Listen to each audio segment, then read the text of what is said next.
My name is Rustum Roy. I'm Professor of Material Science. Basically, at Penn State, I have 5 professorships, 3 at Penn State, 2 at Arizona State, 1 at the University of Arizona. I was the founder and director of this lab, the Materials Research Lab of Penn State, which, as it turns out, is Penn State's best-known lab and is also ranked the #1 lab in the world. Not by us, that's always self-serving, but by the Institute for Scientific Information. So we have built up internationally known research lab here in materials research, which is the physics and chemistry from diamonds. As you look around this room, you'll find diamonds and semiconductors and ceramics and so on. So rubies, which weigh 14 pounds and so on. So that's my field, but I have spent the last 5 or 10 years researching and looking very hard at the field of what we want to call whole person healing, not alternative medicine, which is in the public called complementary and alternative medicine. So I have really studied the literature. I've written about 24 papers in the field, and we've just started to research in the area which is relevant to whole person healing. But it's in my field of material science, which is especially in the area of water. So that's my background. I started into this field because I'm a disciple of Linus Pauling. You look at his pictures on my wall, and through that to Norman Cousins and Ivan Illich I brought to Penn State. So I have a long heritage of my mentors in the field. So I didn't slide into it.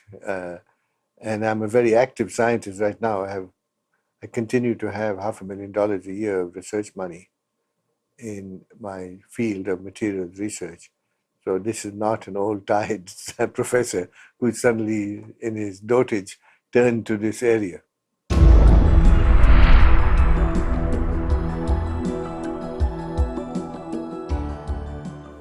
Typically, the world calls it alternative medicine.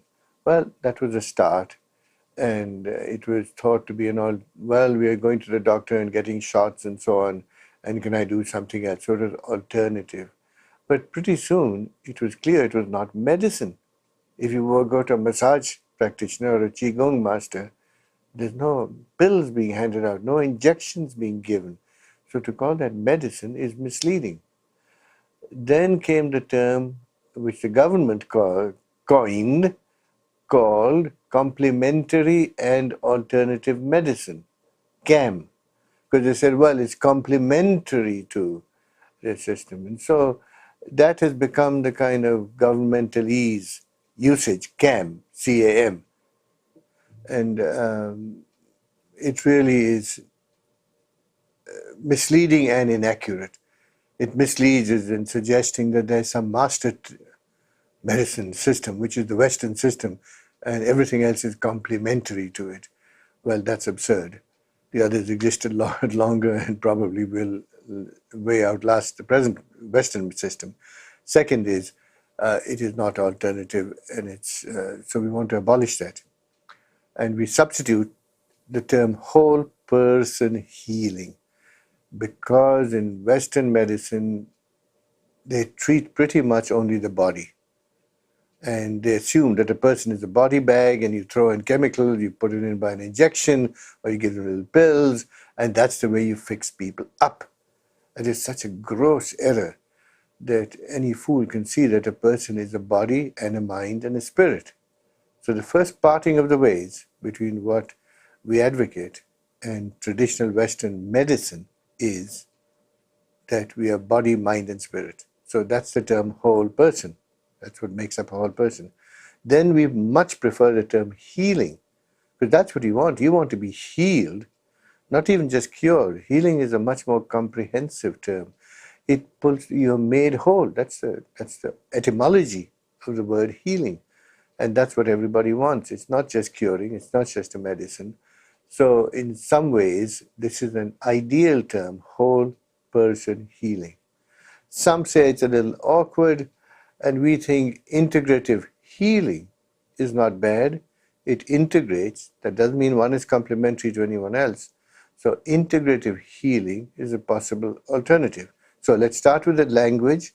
Let's use language correctly. Whole person healing or integrative healing. That's what we are about. So I think without accurate language, a lot of things get swept under the rugs. So we always start there. Another thing is a healer. A doctor gives medicine, but a healer interacts with the patient. A healer, it's a two-way street. In the first case, in Western medicine, it's very much one way. You go into a doctor, he talks 28 minutes, you talk for 10 seconds. In the healer, she or he is listening. There's a lot of listening going on. So it's interactive, much more interactive. So that's a language issue.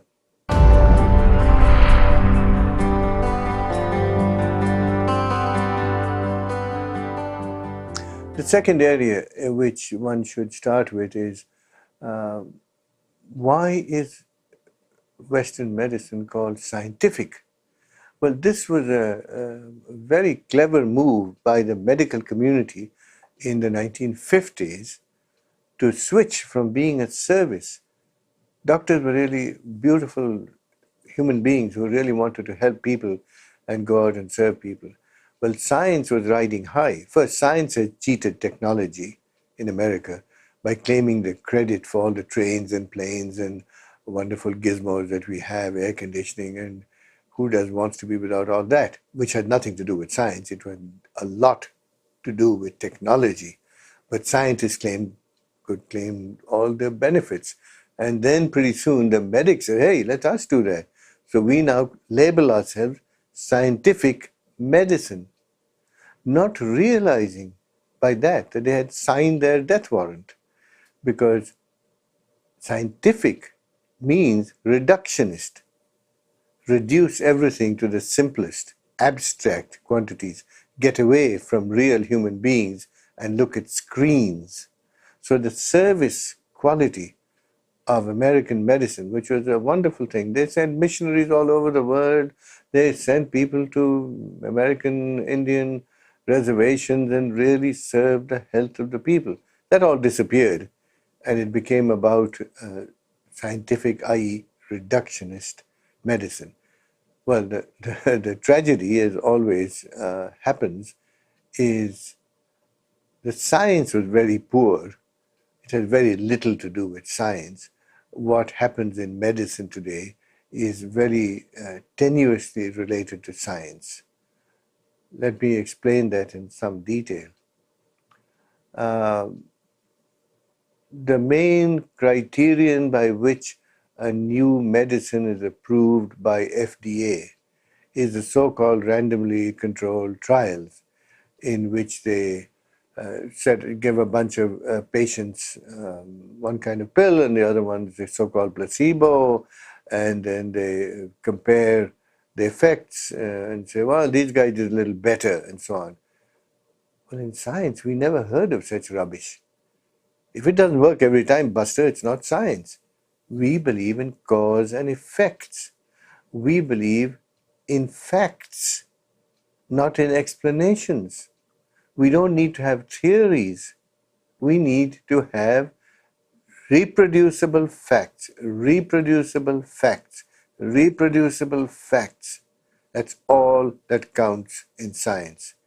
In fact, scientists have been wandering off into this theory-based ideas also. When I came to Penn State, all American geologists, all science-based, all on peer-reviewed papers, absolutely rejected Alfred Wegener's ideas from the 1930s in Germany on continental drift. So imagine a whole continent of scientists who were that dumb that they couldn't believe in continental drift. Well, in about 10 years, 10 or 15 years it took to convert him. Well, today, of course, it's all gone, right? I mean, they've said, yes, continental drift works. Yeah, right. We got all those plates out in the middle of the ocean, all this stuff. So we see first that science changes. It should change. B, that science has a lot more to do with facts than theories, and much less to do with statistics. So the statistical medicine, which is what they could call it, but not scientific medicine, is based on another big erroneous assumption. When they do a randomly controlled trial, it's not randomly, it is so random that there's no control. For instance, it has to be assumed that the two matching sets have identical genes. Wait a minute, they don't check your DNAs. That they're having the same diet. Wait a minute, nobody controls for diet. Do they control for exercise? No. So these are not identical samples. So they break the law of statistics, that to compare two units, they've got to be identical. They're nowhere near it. So the whole thing turns out to be a joke. I mean, there's nothing below the level of terminology which would accurately describe an RCT but a joke. It's a statistical approach to looking at do this good. Now, the joke goes much further because it is a perfect proof of body, mind, and spirit. If you take the same pill and give it in Germany, you've got nice data, in Brazil and in America. In Germany, it has 70% effectiveness. In America, about 45 maybe. And in Brazil, 18. Wait a minute. It's the same pill working on human beings. So what, in fact, do those trials mean? Nothing. It has been kind of a mantra behind which the medical community has hidden the great ignorance which exists because they think a person is a body. A person is not a body. The reason why in Germany is different is culture. It has to do with the jersey color of their football teams. I'm not making these things up. These are all very well researched, published papers in the medical literature. So, Western medicine is not scientific by any precise use of language. And I think that we should quickly dispel that notion.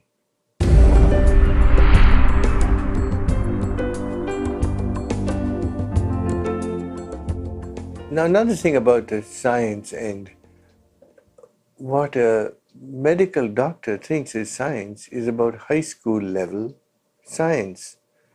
So we should say, where is science today beyond the MD's training? Let's talk about the science which no MD ever heard about. Is they don't really understand the first thing about quantum mechanics. Physics moved away from the world of what we call Newtonian mechanics, the 1930s, into quantum mechanics, which became richer and richer and richer, in which we find that a lot of the phenomena that we took for granted don't necessarily operate. When you go to very, very small particles like atoms and all that stuff, the way they interact is no longer governed by the laws of motion. And so if you think about subtle things like human beings and thoughts and ideas and so on, what are they governed by? Obviously, there's a lot of very high-powered science. For instance, an electron can be at two places at once. That's in the laws of physics. So can people be in two places at once? So, in other words, we have to enlarge the training of MDs to expose them to where the new science is. We know in our lab that a reaction is proceeding, and if you turn the lights on, it changes. So when you say, well, the lights have a big seasonally affective disorder, when they turn on, obviously human beings exposed to certain light, certain photons, certain colors will change. Now, that is beyond the training of most MDs. They think science is black boxes and what they learned in physics 1 and 2, which is about the level they've had. So we need to train MDs into really modern science and expose them to all the stuff that the cutting edge of science is really doing. Well, what has struck me is the proof that stares me in the face when I look at the data that the Western paradigm is crashing. not only in these quantum mechanical areas and not only in superluminal velocities, which means above the speed of light and all those esoteric things and UFOs and all that jazz. I think where it is disproved daily as not wrong. We must be very clear about what happens in science. When quantum mechanics came out, it did not disprove Newton's laws. It showed that Newton's laws were perfectly reproducible, wonderful things. The laws of electricity and magnetism, they all work. They're so magnificent in their precision, accuracy, reproducibility, all that. But that they do not apply to all realms. Newton's laws don't apply to the atomic realm. It's that simple. So similarly, the laws of Western science, including quantum mechanics, do not necessarily apply to the laws of body, mind, and spirit. It's a different realm. It's outside that purview. So it is not. We really have to get it clear that this is not going to abolish the old laws. Of course they'll work. Trains will run, lights will come on, all that's going to work. But one can go beyond in appropriate circumstances or to a certain appropriate region.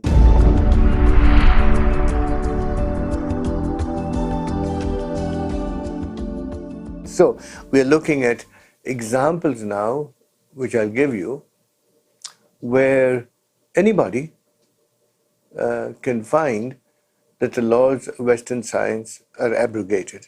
And I'll go through a series of these. The one that struck me as so dramatic was, we had seen a bunch of videos about this and read books about a man called João de Deus, John of God, in a small town in Abadiana in the middle of Brazil. Now, it was reported, and we saw these pictures and so on, that he does surgery without rusty penknife surgery, they call it, right? No sterilization, and he cuts up people and right in the middle of no anesthesia, and we go and see this stuff. So I sent down 3 separate teams. Now we sent 4 or 5 teams of PhDs in physics, MDs, nurses, very qualified professionals. Thank you. And they go down there for several days, 2 weeks, 3 weeks, spend the time and look at it and make video cameras, we have thousands of feet of video camera records. Probably 1,000 video programs have been made on this. So there's nothing. 15 million people have been through there. So there's not some oddball in some jungle doing something. So what do we find? We find this guy breaks all the laws of Western medicine every day, front and center, 100 times a day. What does he do? 3 examples. First, he'll take out from a neck or something a big tumor. So you've got a tumor this big. And he'll take a scalpel or unsterilized, cut it open, put his hand in, no gloves, no sterilization, and yank out pounds and pounds of this tumor. Literally a pound of tumor. Or little ones or big ones, whatever they have, using his fingers. And then he'll sew it up quickly, and the patient has no pain. She or he is perfectly wide awake. And how can he have no pain, no bleeding, and no sepsis? 3 laws of Western medicine are broken at the same time. Whatever you say about the healing, 3 laws are dead. He's taking out these tumors. He's not causing any sepsis. No pain is caused and no bleeding. So we really have unlimited validation challenge to the Western paradigm of medicine every day, and nobody wants to deal with it. How does it happen? What's going on here? First they should say, oh, it's all magic. He's taking out chicken livers. And all kinds of claims were made. But now they've shut up. I don't see the critics who used to claim these are chicken livers. Where are the chicken livers? When we sent doctors and nurses down there, said, no, Dr. Roy, I've been there. I have been in the theater nurse for 25 years. I know chicken livers and I know body parts, so don't give me that stuff. No one has ever proved that. So one of the tragic parts is the recourse to lying and cheating by the medical establishment. Because there's a lot of cheating in medicine. A lot of cheating in, the Vioxx Celebrex case. We've seen that. We've seen hundreds of examples of forged papers. Why? Not because medical students or doctors are worse than anybody else. Because the temptation is greater. To get your tenure or to advance in your field, there's a big temptation. So people think other people cheat. So doctors should never impute to other people base motives or base behavior because they know about it in their own profession. So at present, the medical profession stands self-indicted and well established as having a lot of cheating in the medical profession. We know that. Everybody knows that. So that is no excuse for them to say other people may be cheating. No one has ever established that. So in the case of real Western medicine, we have seen a lot of teaching, well established, proved in the law courts, proved in the hearings, but we have never seen one in these other cases. So there's hardly any motive. First one is João de Deus. 15 million people healed by means which nobody sees anywhere else. That's the simpler kind of things he does. He does all kinds of spiritual healing where people, without being touched, feel and experience things being taken out of their body, and they come back and they find organs missing and so on. So here's a whole block of evidence. That's my first example.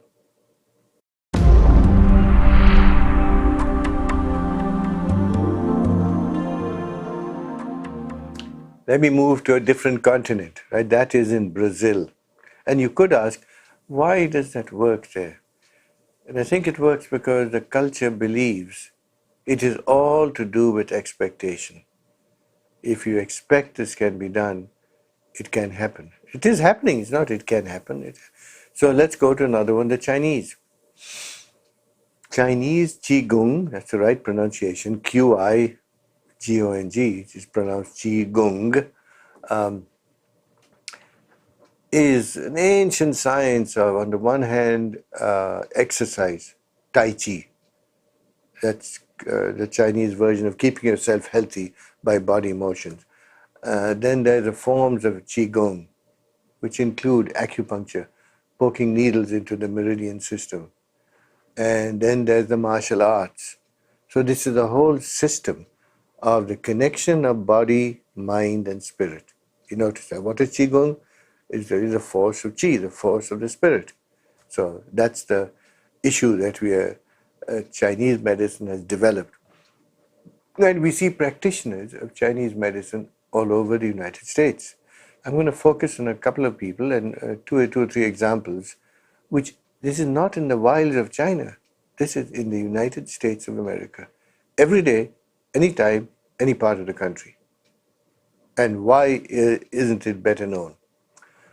Example, Dr. Effie Chow is a brilliant woman, Chinese Qigong master and a physician and a healer and a nurse. She's done all those things. Has a headquarters in San Francisco. Is called upon to heal all over the United States. She runs 2 or 3 annual conferences, bringing in the greatest Chinese masters from China. And we see a series of wonderful demonstrations of healing. Example, I'm chairing the meeting in San Francisco. In the audience is the ex-governor of the state, Jerry Brown. In the audience is the mayor of the city of San Francisco, Willie Brown. In the audience is a great healer called Deepak Chopra. So these are not, and about 200 or 300 people. And in comes a man who is a 60-year-old white male who was an administrator of a hospital in San Francisco.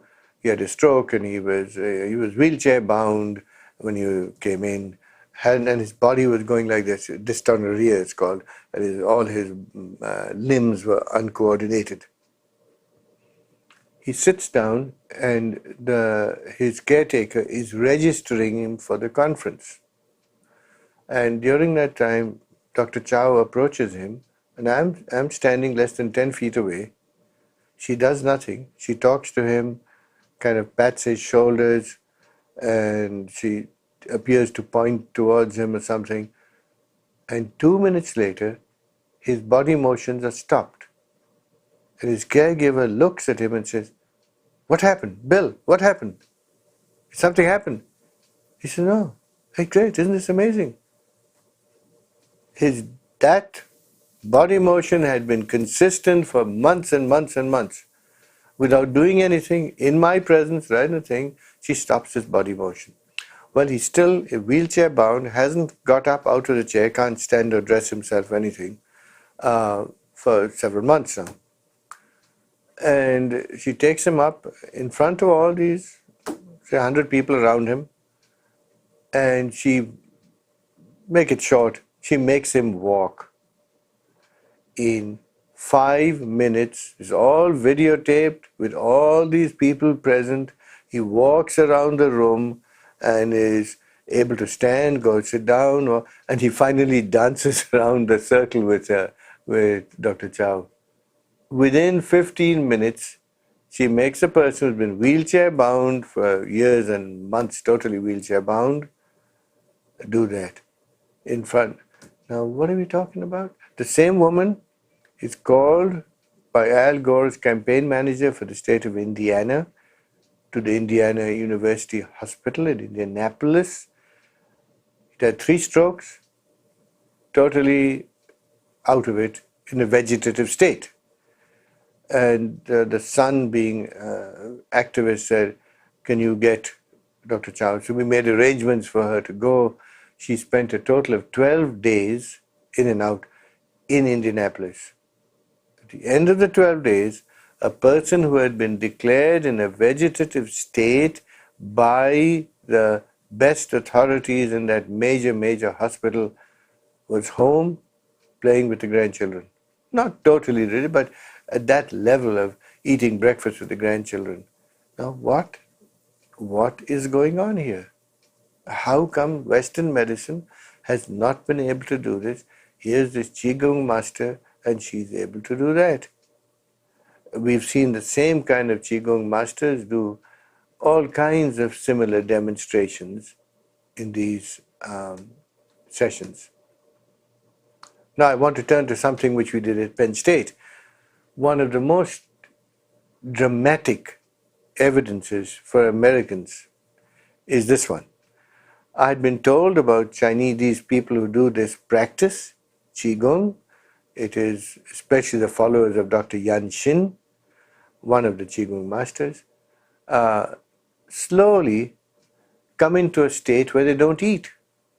It's called the Bigu state, no food state. It isn't something that's not like going to heaven or something, it's just you don't eat. Now, when the woman first in this very office, just about where you're sitting, she said, "Well, I haven't eaten for 5 years, 60-something. I said, "What? What do you mean by you haven't eaten?" She said, "I don't take any solid food." So I said, "What do you do?" She says, "I drink some tea." And then she took out of a can right there, she took out of a little bag some cans of iced tea. And she gave one to each of us. And I drank mine. And I saved half of it. Then I had it chemically analyzed to see if there's some protein and some other stuff in there. There was nothing. It was just miserable old Chinese tea.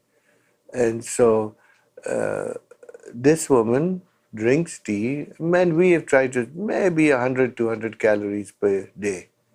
She has lived like that now. Today, she has lived for 12 years without eating any solid food. Now, is she in a Himalayas or way up in there? No, she works in New York City. She runs a company, a computer company. She has a PhD, and she's got a whole. I went to their meetings. I found 70 people in a meeting, professors at all the major universities, researchers at RCA, at Boeing, at Bell Labs, at IBM, Chinese. who were in this state. They didn't eat. So we put on here at Penn State a meeting to understand this phenomenon. 570 people came to that meeting. 70 people at that meeting were in this Bigu state. There. These are the associate dean at UCLA. We're not talking about any weirdos. How can they not eat? So that's what we've been trying to understand. How here's a phenomenon, and we try to study it, and how does it happen, and what is the role? We found parents who had children born who've never eaten. There in the hub at Penn State were kids who had never eaten for 4 years and 5 years. They were 3 years and 5 years old. And how can that be? So now one can go and check it. These kids live in New York City. And so I think the challenge is right here and now. Nobody wants to look at that. They want to do some very well-funded research. But this is the fact. What Aristotle said is, it is enough if you establish that the fact is so. That's all. That's all that counts. If the fact is true that these people don't eat and we have satisfied ourselves, other people can go and satisfy themselves. But if they don't look, it's much easier. Then you don't have to worry about the explanation. So here's the second one. João de Deus, Effie Chow, doing this stuff is proving it.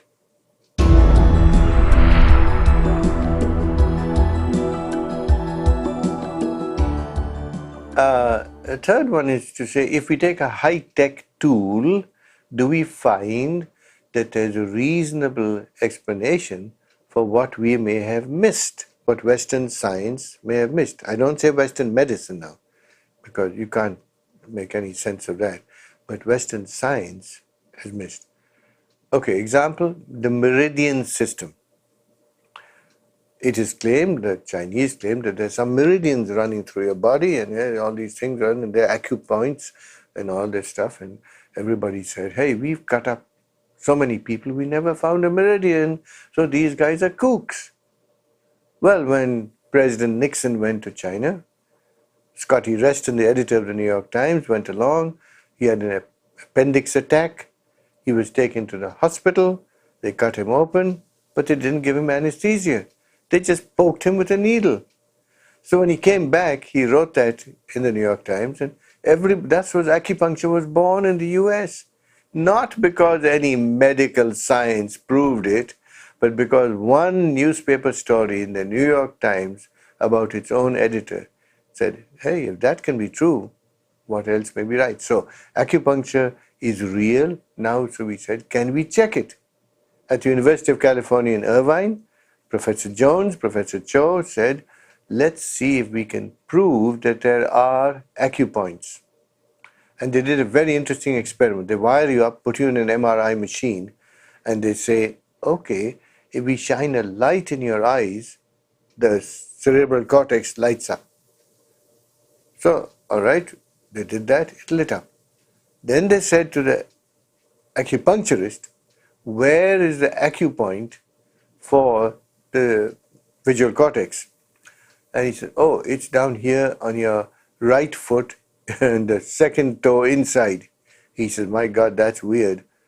Go ahead and poke it. Now, who could claim that they would intuit that the second toe or your right foot is connected to your visual cortex? Now, what's the result?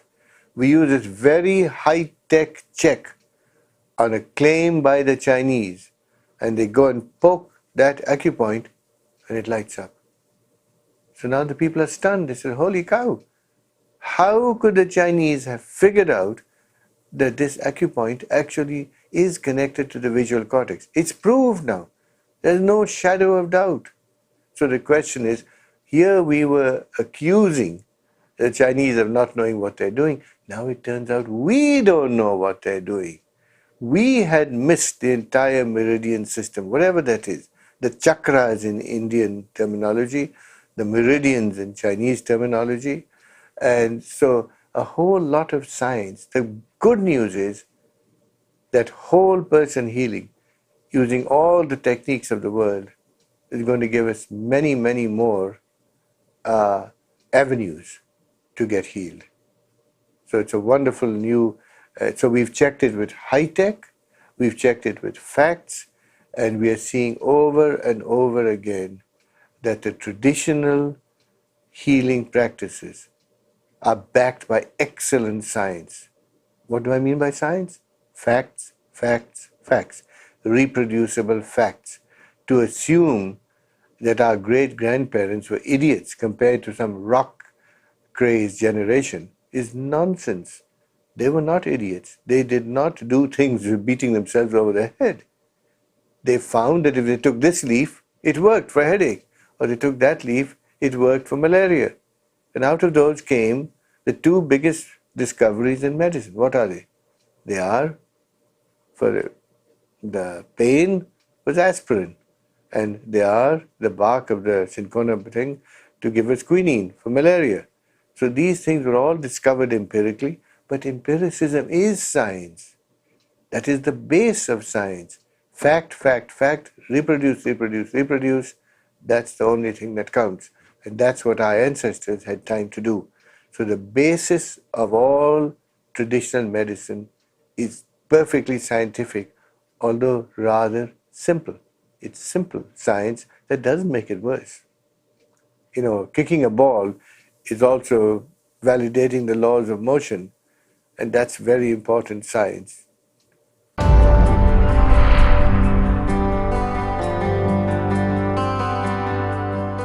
I want to turn to the kind of science we're doing here at Penn State. The two things we're following are, one, in the area of water. I'm a material scientist. I know a heck of a lot about structure of matter. And so we've been looking at water, and in that study we have totally disproved the attack that scientists make on homeopathy, for instance. They say, aha, well, you see, if you dilute, if there's no solute molecules in the water, as you do in homeopathy, they put something in, then they dilute it, and they dilute it again, and they say, well, there's no molecules left, so that can't be scientific. Wrong, wrong, wrong. In material science, it is structure that counts, not chemistry. The unfortunate part about Western scientific medicine, so-called, is that it is dedicated to biochemistry, as though we are only body bags. But we are not. We are electromagnetic entities. We are very finely tuned computers and radios, and all those combined. We are electromagnetic entities and acoustic entities, so that we can be influenced by acoustic signals, by magnetic fields, by electrical fields. And the poor old scientific medicine forgot all the physics, because they were all chemists. Like me, I'm a chemist. See, we forgot all about the physics. The future of high-tech medicine, I don't call it scientific, high-tech medicine, is going to be on devices employing the laws of physics, not chemistry. Chemistry is over. Biochemistry, it's obviously finished. It costs $1 billion to make a new pill, and most of them don't work. That's great, right? So we're not going to do much more of that. It's over. The physics side is good. So we're seeing at Penn State, we're looking at all these devices. Magnetic field devices for your knees, for your things, for sleep, for pain. You can stop pain by just exposing yourself to a bunch of radiation. So why am I doing all that other stuff, which is much more hurtful? So we're looking at that, and we're looking, what we do is simply do the science. We don't try to tell you whether it works for pain, works for this, or works for your acne. We're not into that. We're not clinicians. But we do say, what is it? What are the facts about this device? What are the fields? What are the frequencies? So we're calibrating that. The other area where we are working, and we've become a service of a high-tech university to the whole field of whole person healing. We cannot prove that any of their stuff works for any healing, but we can sure tell him what it does, what's going on. So we find in that in water is the other area. We say, well, we don't know a lot about that stuff. Let's see what it does. And we found the most extraordinary stuff. Some of these people have these silver colloids, company in Utah. And the silver colloid kills bugs, even though there's only one atom of silver metal in a million atoms of water. So it's purer than your drinking water. And yet that's a very good antibiotic. So which, how is this working? Maybe it is structure instead of the chemistry. Obviously, there's not much chemistry there. You've got only one. In fact, they dilute it to 1 in 100 million. It still works, like homeopathy. Now you see the similarities. So we've been looking in great detail at the structure of water. And we'll be reporting a series of papers as a contribution on the structure of water. Obviously, most of us are made up of water, our cells of water, so any contribution we make, maybe we can help the case. Like in science, we'll put a couple more bricks in place, but those bricks are kind of shaking up the anti-homeopathy crowd, because now they've got no place to hide, they were just plain and simple wrong. So that's the areas we at Penn State have become a resource to the whole person healing community by bringing physics and chemistry to serve that area. They haven't had access to that. Now we go to the last one, spiritual healing.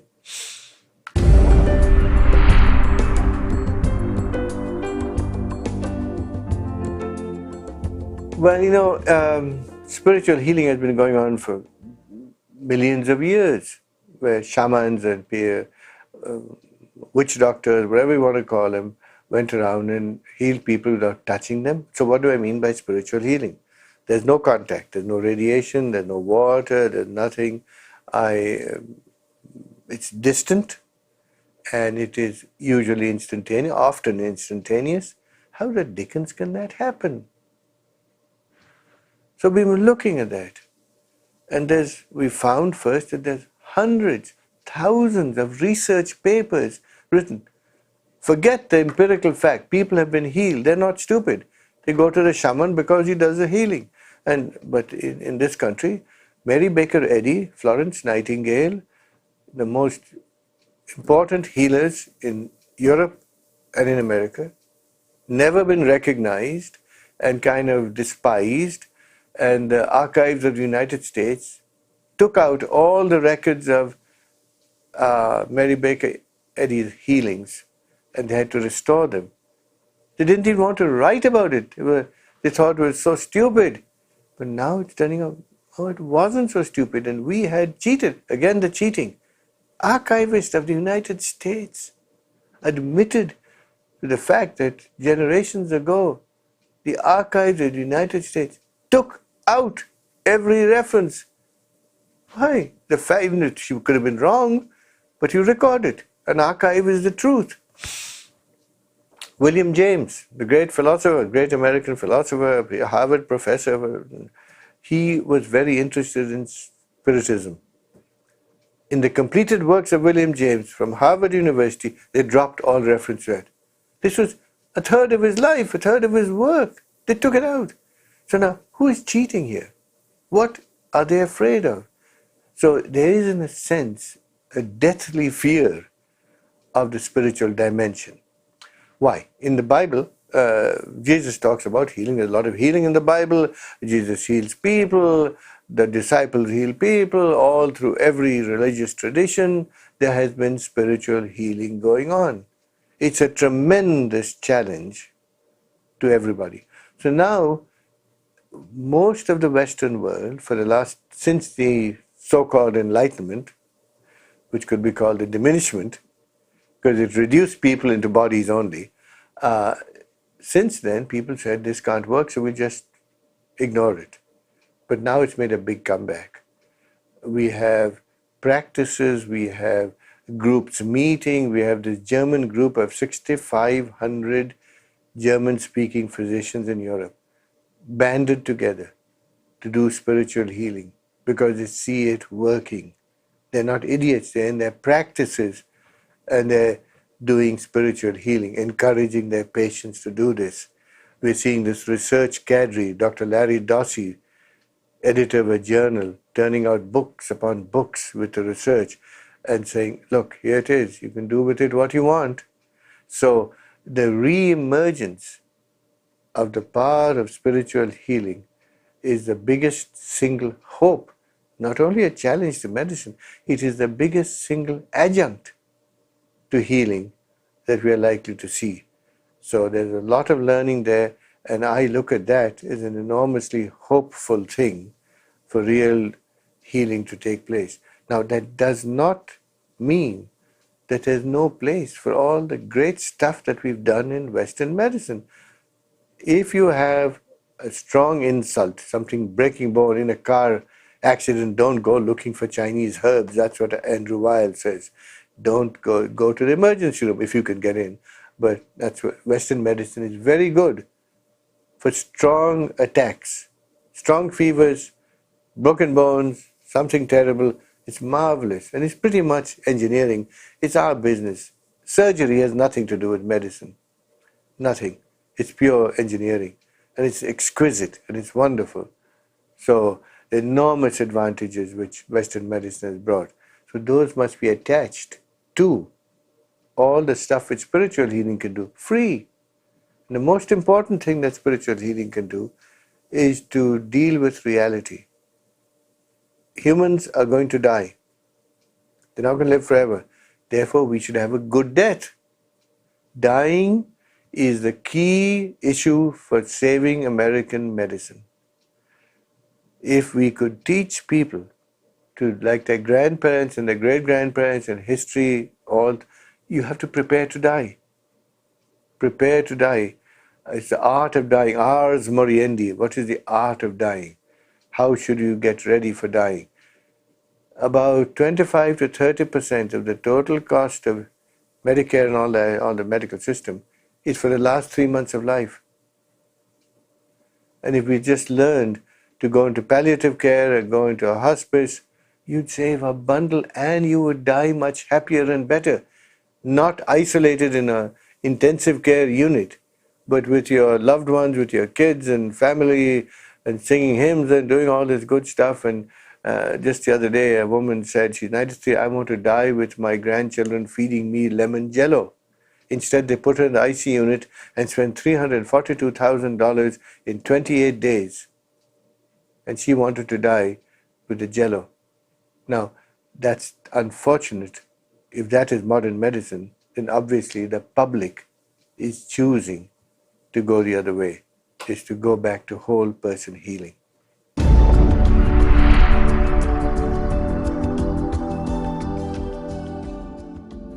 That is worth mentioning. There's a very, very nice book by George Leonard, who was the editor of Look, and it was all about the fact and that the whole of our life is bathed in radiation, in pulses, in vibrations, right? We have acoustic vibrations, which we can feel. We have electromagnetic vibrations. We have all kinds of sound and light, basically, which bathe us and which affect us, every single part of us. And we've really missed out. And that is why bells have such a profound effect. Andy Weil goes to India, hears the bells in a temple and knows something. That is why chanting, that is why saying Om is so important. That is why all the new devices couple the human beings, brainwaves, right? The brainwaves are alpha waves and theta waves and all those things that 8 hertz and 12 hertz and 40 hertz. We know that now because we, as a human species, evolved in a certain radiation. The world is bathed in a radiation of about 8 hertz, which comes from the ionosphere because the lightning strikes and all that stuff. Whether we like it or not, you're being bombarded with 8 hertz radiation. So now, if your brain waves pick up and always seem to have mimic that 8 hertz or some multiple thereof, some harmonic thereof, heterodyne thereof, seems to be what the brain does. So the new devices are all learning to exploit that. They entrain the brain waves to mix with certain vibrations. And then you are able to cause decrease in pain in a certain sequence. So it's the repetition that sets the cycling. And which frequencies. And which radiation? Do you use acoustic radiation, sound waves, or do you use electromagnetic radiation? Or do you just use a field? And do you use the rise time of the field? So we are seeing the biophysics of the interaction of the human system. That's the right word now, because I am a very complex system with these fields, acoustic radiation, electromagnetic fields, whatever it is really where the action is going to be. It isn't actually going, it is there. That's why we've been doing it. And how the most interesting and far out question is, how does spiritual healing take place? What is the vector? And we say these are kind of a intention. I intend that you get better. And it looks like I send out some signal. Now, is there a real signal? Or is it in some kind of new space? But I think what I'm intrigued at as a scientist is there's absolutely zero doubt that these things take place. That is what we should be looking at. It is cheap, it is free, it's nothing to, and that is also its downfall. The interesting part is that when money gets involved, maybe making a livelihood is one thing, but grabbing money is another. When people want to get rich out of healing, it screws it up badly. So I think that the most exciting part right now is understanding, although I think not even understanding, I think getting this word out that many more people can use it. That's more important than doing research to understand it.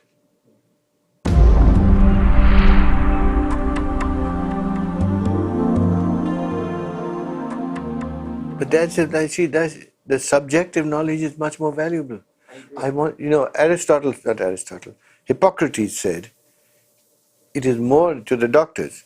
It is more important to know the person who has the disease than the disease that the person has.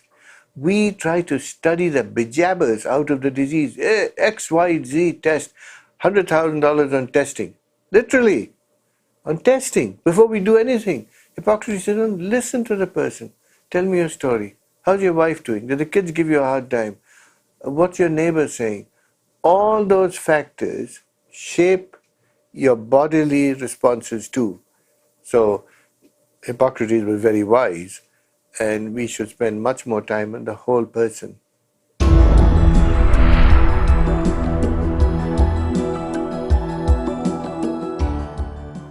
If you use it as a metaphor, yes. If you think it's a bunch of equations which are precise, and why is that not true? Because that metaphor is set in a whole matrix of all kinds of other stuff. It's a nice metaphor, but not for many people. For you, yes. But remember, most of our population is scientifically totally illiterate. So for them, a blue sky, I mean, they always talk about, the importance of color and so on.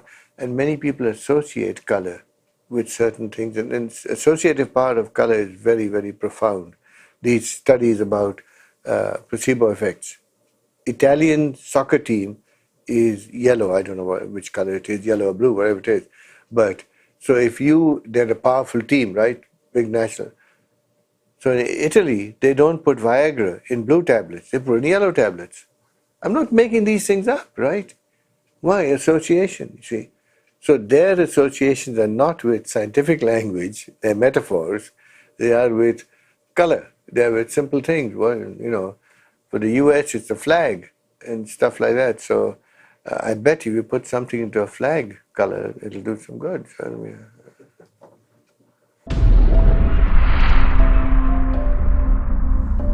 I go the other way. I say the most important thing is the reality. The reality that something happens. And that the quantum mechanics, remember Einstein didn't believe quantum mechanics right up to the end of his life. It's simply an explanation that makes me feel good. Who cares? I'm going to give you the real facts about how little it affects most people. Now people, maybe 0.00001% of the world gives a damn about quantum mechanics. Now that little percentage writes a lot of books and they talk to each other. Most of the people don't care. if you think I'm making this up, go read Sherlock Holmes. Sherlock Holmes, in one book, says to Dr. Watson, Watson, I don't care about whether the sun gets up in the east or west, or the sun goes around the earth, or the earth goes around the sun. He said, nobody cares about that. Dr. Watson, I propose the following experiment. Please go down and walk down Baker Street and ask everyone that you meet what they think, whether the earth goes around the sun or the sun goes around the earth. Well, he came back and said, Holmes, I'm very troubled. Most of the people didn't know and they didn't care, and about half said one and half said the other. He said, that's what I told you, Watson. It doesn't amount to tuppenny, halfpenny, whatever he said. So let me show you how bad it is. We did a big study, 1999, 2000, Harvard and MIT, of what people know. Now these are we'll hear about in a minute. These are the graduates at the day of graduation in Harvard and MIT. They do them simultaneously. And this is what they found. 91% of the people quizzed, everything's on television, everything's recorded, were asked this question. By the way, why do we have summer and winter? Oh, now summer and winter. 91+% said, because the sun comes closer to the earth, that's why we have summer. These are graduates of Harvard and MIT. They are faculty, the 2 or 3 faculty of Harvard University and alumni of Harvard University. Right, it gets worse, it gets worse. People don't know why we have winter and summer. So they asked them, what courses did you take? Oh, they're all, of course, they all graduated A+ in high school, and 800 in their GREs and all that stuff. Well, I took a couple of courses in physics, and I took quantum mechanics, and I took astronomy. This is the guy who took astronomy at Harvard and doesn't know why we have winter and summer. So the next question they asked him was, what about this tree? Where does the mass of a tree, put a log in their hands and said, this is a pretty big log, where did this mass come from in the tree? Well, it probably came out of the ground. I mean, the mineral, yeah, water, and it came up, the sap pulled it up and said, so he said, you think that this big tree, which is 20 tons maybe, it came out of the ground? Where's the hole in the ground? So anyhow, so when they don't know, have you heard the word photosynthesis? Well, yeah, I think so. What does that mean? Do you know that scientists say that the tree is made up of carbon dioxide from the air and water and photosynthesis, putting it together into these sugar molecules and all the starch molecules and so on? Oh yeah, and one girl says, she said, it can't be true. A volume of gas could not be put, it wouldn't be so dense, it wouldn't be. They don't even believe it when they're told it. Then they're given another one, they're given a battery and a copper wire and a bulb. It says, please light the bulb with the battery and the wire. 95% of them can't do it. So the last young girl says, oh, I'm just a mechanical engineer from MIT, graduate of MIT in mechanical engineering, said, I'm not an electrical engineer, so I can't make this happen. So we are so ignorant that when we talk quantum mechanics, I don't know what it means. It's like invoking Hail Mary. Quantum mechanics is about as meaningful as Hail Mary. Hail Marys were used in another generation for another culture. Hail Mary, that's good. I mean, do your Hail Marys, that's good. Quantum mechanics, we throw in the word to impress people. So by and large, the explanation is worthwhile for maybe about 1,000 people in the world who really kind of wrestle with that question of understanding. And it is much more complicated. Now I go to the other side. Within quantum mechanics, the real quantum mechanics, not the mechanical stuff I use in calculating energy levels, but the fact that Heisenberg really understood it at the deepest level, but he didn't formulate it. Indeterminacy is just the beginning. If we say the experimenter interacts with the experiment, that's the heart of quantum mechanics. And that is the heart of spiritual healing. The experimenter interacts with the experiment. If we can accept that, we can accept a lot more. So in that sense, the people who've gone to the heart of quantum mechanics, like Professor Deur, I mean, they're completely on the side of spiritual healing and all this Qigong side and all that stuff. Because they say, hell, quantum mechanics, from a scientist's viewpoint, has opened the door to all this stuff. So the proper approach is to say quantum mechanics is a door between classical science and opening to all this other whole person healing.